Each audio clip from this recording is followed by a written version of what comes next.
guide that provides step-by-step instructions. And there are different types, different parts of the instructional manual. First is the cover page. Cover page is where you can find the title, the product name, the company name, and the date. The date, whether it's when it was established or when it was produced. Next is the table of contents.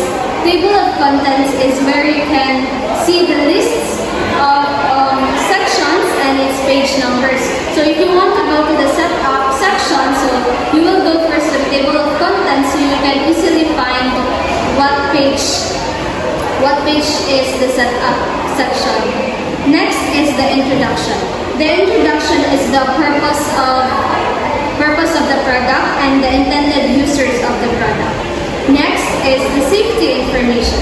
Safety information is where you can find the do's and don'ts of the product, the warnings and the precautions. Next is the product description. Product description consists of its features and parts, where what parts of the instructional manual or of the product. So the next part is the step-by-step instruction of the instructional manual, and it consists of the step-by-step on how to use the product or the system.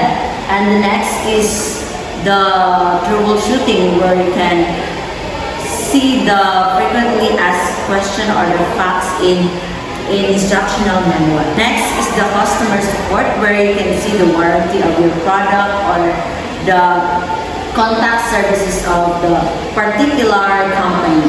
And the next is the references of the instructional manual, where you can see the sources of the manual. That's all. Thank you, and we are ready for your questions.